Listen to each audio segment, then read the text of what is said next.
வணக்கம் ஃப்ரெண்ட்ஸ், இது என்னென்னு பார்த்தீங்கன்னா வாழைத்தண்டு சாறு. இது இயற்கையாகவே உருவானது. இது எப்படின்னு பார்த்தீங்கன்னா, வாழைத்தார் வெட்டினதுக்கப்புறம் இந்த மரத்தை அடியோடு வெட்டிட்டு ஒரு மாதிரி பள்ளம் மாதிரி பறித்து வச்சுட்டு காலையில், அதாவது நைட்டு மூடி வச்சிடணும். மறுநாள் காலைல வந்து பார்த்திங்கன்னா இந்த மாதிரி தண்ணி சுரந்துருக்கும்.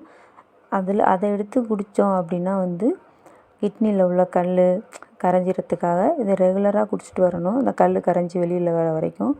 அது மட்டும் இல்லாமல் வாரத்தில் ஒரு நாள் இதை குடித்தோம்னா இந்த கிட்னியில் திரும்ப திரும்ப அந்த கல் திரும்ப வரும் பார்த்திங்களா, அது வராமல் தடுக்கிறதுக்காக இது ரொம்ப பயன்படுது. இது நேற்று எங்கள் வீட்டு மரத்தில் வாழைத்தார் வெட்டிட்டு பக்கத்து வீட்டாண்ட இந்த மாதிரி வெட்டி வச்சுட்டு போனார். இன்னைக்கு காலையில் பார்த்திங்கன்னா அவர் அந்த தண்ணி எடுத்து குடிக்கிறதுக்காக வந்தார். சரி, ஓகே, நானும் போயிட்டு எனக்கும் ஒரு கிளாஸ் கொடுத்தாரு. நானும் வாங்கி குடிச்சிட்டு வந்தேன். நீங்களும் இதே மாதிரி ஹாஸ்பிட்டலு இந்த மாதிரிலாம் போய் எவ்வளோ காசு செலவு பண்ணுறோம் தேவையில்லாமல். அதனால் நீங்களும் இந்த மாதிரி உங்கள் வீட்டில் வாழை மரம் இருந்தால் இந்த மாதிரி அதை வெட்டி அதில் சாறு எடுத்து குடிச்சிங்கன்னா இந்த கிட்னி ஸ்டோன் வராமல் தடுக்கலாம்.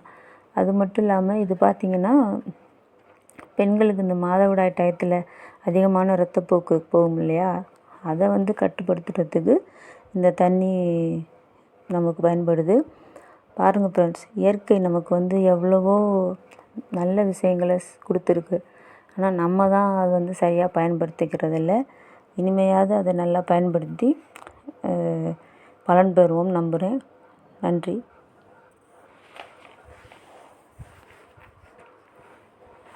இந்த வீடியோ உங்களுக்கு பிடிச்சிருந்துச்சின்னா லைக் பண்ணுங்கள், சப்ஸ்கிரைப் பண்ணுங்கள், கமெண்ட் பண்ணுங்கள். நன்றி.